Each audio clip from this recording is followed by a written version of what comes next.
नमस्ते बैंकर्स, मैं Kanika Sharma SBI PO आप सबका स्वागत करती हूँ अपने चैनल में। आई होप कि आप सब बहुत अच्छे होंगे और बहुत अच्छा कर रहे होंगे अपनी लाइफ में। आज मैं आपके साथ अपना टाइम टेबल शेयर करने वाली हूँ, जिस टाइम टेबल ने मुझे काफ़ी ज़्यादा हेल्प करी थी इस एग्ज़ाम को क्लियर करने में। आई होप कि ये चीज़ आपको भी बहुत ज़्यादा हेल्प करेगी। Let's start it. तो सबसे पहले मैं क्या करती थी, मेरा दिन शुरू होता था सुबह मॉर्निंग में 7 बजे। मैं कोई बहुत ज़्यादा अर्ली राइजर नहीं थी, मैं कोई 5 बजे नहीं उठ जाती थी या 4 बजे नहीं उठ जाती थी। मैं 7 बजे के टाइम पे उठती थी और इतने से मेरा हो जाता था। आप अपना देख सकते हो कि अगर आप इससे ज़्यादा जल्दी उठ सकते हो, आप उस अकॉर्डिंगली इस टाइम टेबल को अपने अकॉर्डिंगली शेड्यूल कर सकते हो। मेरा क्या होता था, सबसे पहले मैं उठने के बाद कुछ एक्सरसाइज कर लेती थी या फिर मैं वॉक के लिए चली जाती थी, जिससे क्या हो, मेरा थोड़ा ब्रेन में ऑक्सीजन लेवल अच्छा सा रहे और मेरा माइंड अच्छे से काम करे, फ्रेश एयर मिल जाए मुझे। ये चीज़ मैं करती थी। एटलीस्ट 30 मिनट्स के लिए मेरा ये शेड्यूल रहता था फिजिकल एक्सरसाइज वगैरह का। आफ्टर दैट मैं क्या करती थी, 7:30 AM पे करंट अफेयर्स की क्लास लगाती थी यूट्यूब पे। जो मैंने फॉलो करा था यूट्यूब के लिए, वो मैंने फॉलो की थी टेक्स्ट बुक की YouTube classes. Pushpak Pandav sir उसमें पढ़ाते हैं और काफ़ी अच्छा उसमें उन्होंने डिटेल्स में पढ़ाया होता है। उस चीज़ ने मुझे काफ़ी हेल्प करी थी। उसके बाद मैं क्या करती थी, नाइट में करंट अफेयर्स के लिए क्विजेस वगैरह लगा लेती थी, पर मॉर्निंग में मैं पुष्पक सर की जो है क्लास को वो अटेंड करा करती थी। देन आफ्टर दैट मैं उसके बाद थोड़ा फ्रेशन अप वगैरह हो जाती थी। उसके बाद मैं ब्रेक ले लेती थी, क्योंकि 1 आवर या 1 आवर 30 मिनट्स की ये क्लास चलती थी। मतलब एट अराउंड मैं 9 AM फ्री हो जाती थी यूट्यूब के सेशंस के बाद। फिर मैं क्या करती थी, फ्रेशन अप होने के बाद मैं 10 बजे मेरा था फिक्स कि मुझे जो भी हो जाए, दुनिया इधर से उधर हो जाए, मुझे 10 बजे जो है बैठ जाना पढ़ने के लिए अगेन। मैं क्या पढ़ती थी उस टाइम पे, मॉर्निंग में मेरा रहता था कि मैं क्योंकि मेरा वीक सब्जेक्ट जो था वो था क्वांट। तो मैं चाहती थी कि सबसे पहले मैं क्या करूँ, दिन की शुरुआत ही क्वांट से करूँ, ताकि जो है मेरा माइंड अच्छा रहेगा उस टाइम पे ना। मैं क्वांट के लिए जो क्या करती थी, एक टॉपिक फिक्स कर लेती थी कि आज जो है मुझे यही वाला टॉपिक पढ़ना है। तो उस टॉपिक के क्या करती थी, मैं ज़्यादा से ज़्यादा क्वेश्चन सॉल्व करती थी। पर ये मैं तब करती थी जब मैंने अपने बेसिक्स को क्लियर कर लिया था। लेकिन जब मुझे इनिशियली बेसिक्स को क्लियर करना था, तब मैं क्या करती थी, सुमित सर की क्लासेस जो है वो फॉलो करती थी उस बेसिक्स को क्लियर करने के लिए। Then after that merit shine एक यूट्यूब चैनल है, उनकी आप क्वांट की प्लेलिस्ट देखोगे ना, उन्होंने एक बना रखी है। वो काफ़ी ज़्यादा अच्छी है। बट उनका एक ये है कि वो थोड़ा ना इंग्लिश मीडियम में पढ़ाते हैं। जो लोग थोड़ा हिंदी मीडियम के हैं, उनको थोड़ी सी प्रॉब्लम आ सकती है उस चीज़ में। बट मेरिट शाइन की अगर आप क्लासेस देखोगे क्वांट की, तो उससे भी आपका बहुत ज़्यादा बेसिक जो है बहुत अच्छे से क्लियर हो जाएगा। मैंने पर्सनली इनको फॉलो करा था, सुमित सर को एंड मेरिट शाइन की क्लासेस को, जिन्होंने मुझे काफ़ी ज़्यादा हेल्प करी थी। उसके बाद मैं क्या करती थी, बहुत ज़्यादा जो भी मैंने टॉपिक पढ़ लिए हैं उनके क्वेश्चन लगाती थी, क्विजेस लगाती थी बहुत सारे, ताकि जो है वो टॉपिक मेरे को बहुत अच्छे से जो है वो क्लियर हो जाए। एटलीस्ट मैं 2 से 3 घंटे जो थी क्वांट की क्लास लगाती थी, क्वांट अच्छे से पढ़ती थी, बिकॉज मेरा क्वांट जो था सबसे वीक वाला सेक्शन था। उसके बाद जो है मैंने महिपाल सर की क्लासेस को फॉलो करा था। उनकी एक मेंस के लिए प्लेलिस्ट बनी हुई है IBPS गाइड के चैनल पे, जो कि अब आई थिंक गाइडली नाम हो गया उस चैनल का। उस चैनल पे पर मैंने मेनली उनको जो था प्री के लिए नहीं, मेंस के लिए फॉलो किया था, क्योंकि मेंस का कंटेंट उनका बहुत अच्छा है। वो चीज़ मुझे काफ़ी ज़्यादा हेल्प करी थी। क्वांट के बाद जो मेरा दिन में आफ्टरनून में जो सेशन रहता था, वो मैं करती थी रीजनिंग का।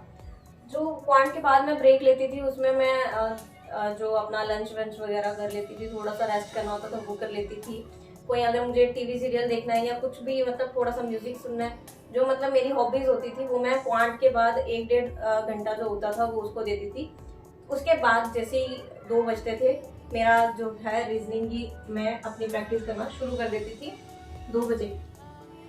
मेरा सबसे पहले रहता था कि मैंने 4 से 5 पजल्स जो हैं वो सॉल्व करनी है प्री लेवल की उसमें, और मैं डेली जो है ना एक मेंस लेवल की पजल जो थी वो जरूर सॉल्व करती थी। क्यों, उससे क्या रहता था, थोड़ा माइंड जो है ना आपका अच्छे से काम करना शुरू हो जाता है। और जो मेंस लेवल की पजल अगर आप करते हो तो आपको अलग अलग पैटर्न पता चलते हैं। प्री को करने में भी आपको काफ़ी ज़्यादा हेल्प मिलती है। अगर आप मेंस की कोई भी पजल सॉल्व करते हो ना, वो मेंस में तो आपको हेल्प करेगी, लेकिन प्री में भी हेल्प करती है, बिकॉज आपकी जो सोचने की पावर है ना वो काफ़ी ज़्यादा बढ़ा देती है। अगर आप मेंस की कोई पजल जो है डेली से सॉल्व करते रहते हैं, धीरे धीरे आप एक के बजाय फिर उसके बाद जब आपको थोड़ी ज़्यादा अच्छे से प्रैक्टिस हो जाती है, फिर आप 1 से 2 पजल्स जो हैं डेली सॉल्व कर सकते हो मेंस की।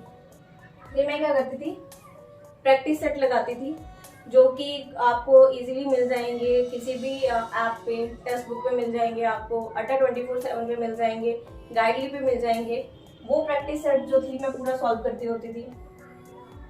उसके बाद जो है मैं क्या करती थी, मेनली मैंने ध्रुव सर की जो क्लासेस होती थी ना रीजनिंग की, उनको फॉलो किया। उनका जो कंटेंट होता था ना रीजनिंग का, वो बहुत ज़्यादा अच्छा होता था, ना ही बहुत हार्ड होता था और ना ही बहुत इजी होता था। मतलब एकदम जिस लेवल का एग्जाम आता है उसी लेवल का उनके जो सेशंस रहते थे।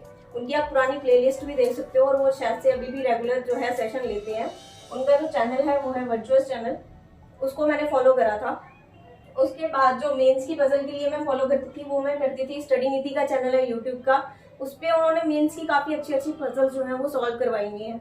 उसके बाद गाइडली, उसके चैनल को आप फॉलो कर सकते हैं, उस पर भी उन्होंने काफ़ी अच्छी मेंस की जो है कंटेंट दे रखा है।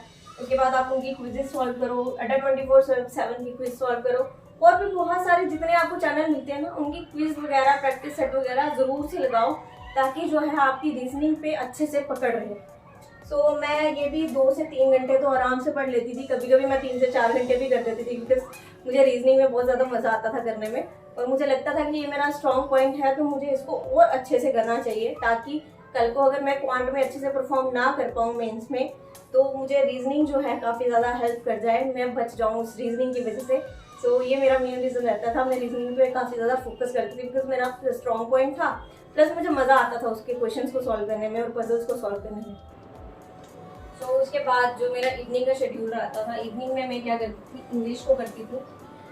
6 बजे जो था मैं स्टार्ट कर देती थी इंग्लिश को करना, मतलब 5 साढ़े 5 बजे तक जो थी मैं सिर्फ और सिर्फ रीजनिंग करती थी। उसके बाद आधे घंटे का ब्रेक लेने के बाद 6 बजे जो है मैं रीडिंग करना जो है एडिटोरियल पढ़ती थी। इंग्लिश के लिए मेरे को ज़्यादा सिरदर्दी करनी नहीं पड़ी, बिकॉज मेरा बाय गॉड ग्रेस जो थी मेरी इंग्लिश अच्छी थी, सो मुझे इंग्लिश में ज़्यादा मेहनत नहीं करनी पड़ी कंपैरेटिवली।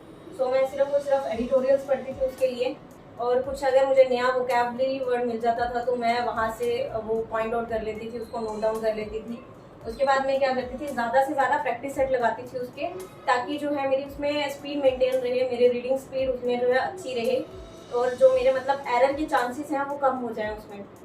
उसके बाद मैं क्या करती थी, डेली क्विज लगाती थी अड्डा 24/7 पे जो आता है, 20 मिनट का कुछ क्विज होता है, या 10 मिनट का, 5 मिनट का, जितने क्विज मिल जाते थे मुझे मैं लगा लेती थी। 1-2 घंटा मैं इसको देती थी मैक्स टू मैक्स, उससे ज़्यादा मैं इसको देती नहीं थी इंग्लिश को, क्योंकि मेरी इंग्लिश ठीक थी तो मुझे इसमें ज़्यादा मेहनत करने की नीड नहीं थी। और मेरा ये था कि ये लैंग्वेज है, इसको मैं जितना मर्जी सही करने की कोशिश करूँ, वो कुछ भी नया डाल देगा तो मेरे लिए तो प्रॉब्लम आ जाएगी।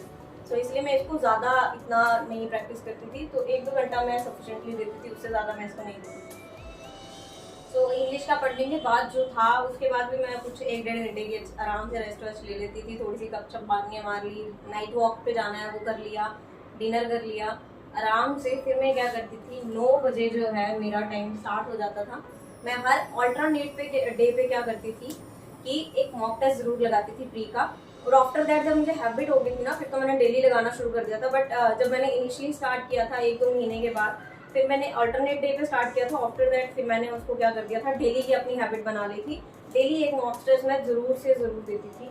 तो उसके लिए मैं क्या करती थी, उसके बाद मॉक टेस्ट दे दिया, 9 से 10 मॉक टेस्ट हो गया, उसके बाद मैं क्या करती थी, उसका 30 मिनट का एनालिसिस जरूर करती थी कि कहाँ कहाँ पे मैंने गलती की, या फिर कौन सा क्वेश्चन मैंने गलत मेथड से सॉल्व कर दिया जो किसी एक इजी मेथड से सॉल्व हो सकता था। वो सब चीज़ें जो थी मैं देखती थी उसमें।